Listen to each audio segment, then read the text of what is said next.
Welcome everybody to the Charity Water Touring Car Series here in RaceRoom Racing Experience. Just doing a quick 15-minute ranked online race at Zandvoort with a variety of TCR spec touring cars.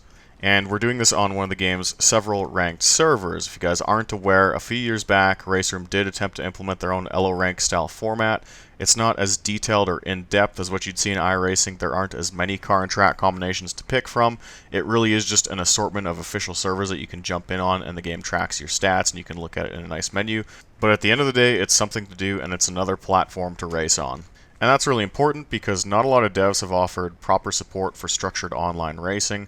So a dev that does and actually has a game that drives all right, as RaceRoom does, is really, really important. And while I won't, be playing it every day, I find it, something worth jumping into every once in a while. RaceRoom, at the end of the day, is both an underrated and an overrated sim at the same time. It's very underrated because they've done a fantastic job with both the physics and the graphics of pushing ISI motor to the limit. I believe they call it their own engine now. I think they call it the Lizard engine. Someone might have to correct me on that, but at its core, it's ISI, and it looks really good, and it runs really good too.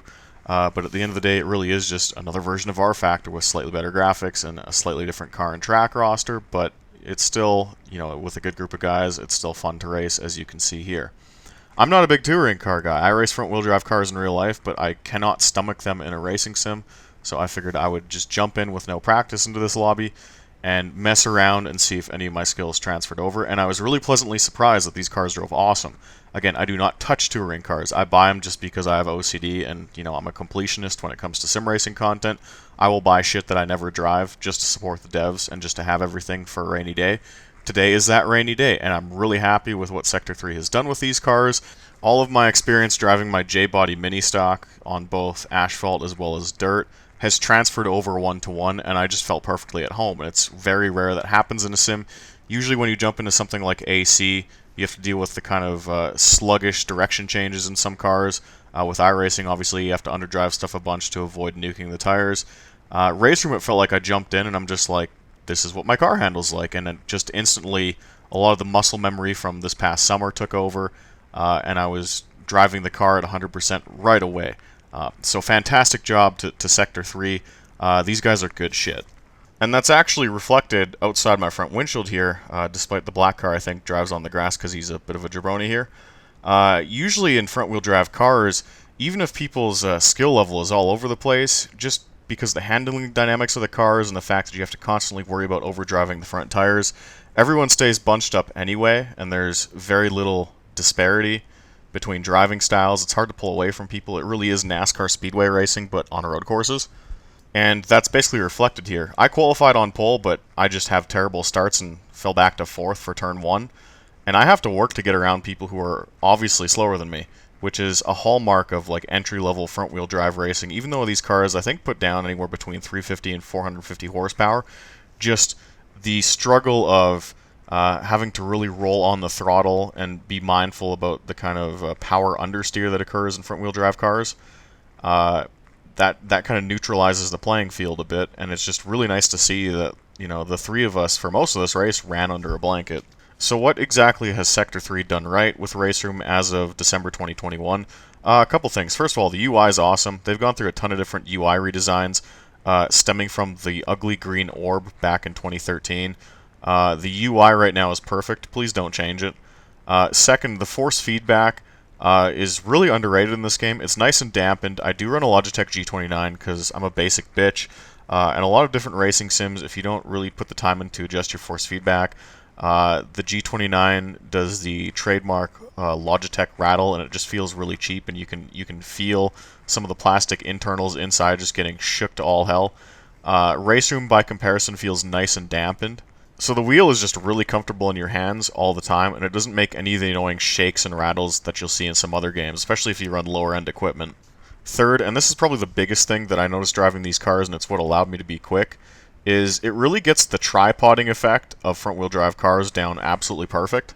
Basically, when you're running a front-wheel drive car at speed, you have to enter corners in a way where you yaw out the rear end, not enough to slide, but just enough to yaw it out and get some sort of slip going, and aggressively load up the outside front tire. Once you're in that state, you have to work the throttle very, very gently, even in really low-powered cars, to maintain that exact angle, otherwise the car will just understeer off the corner.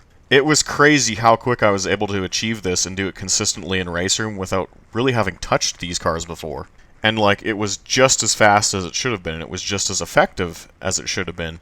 And anytime I was following a guy like this dude in front of me in the Seat Cupper, I think it is, if I nailed the corner and he didn't, I would pull like, a car length or two on him, which is what I kind of expected.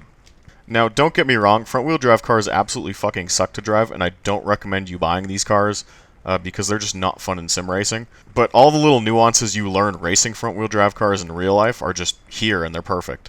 The tripoding, the incredible understeer, how loose they are under braking. A lot of people don't realize that front-wheel drive stuff is really, really sketchy on corner entry, and my first few laps in the practice session before this race were just as sketchy as usually my first practice laps are in the real thing.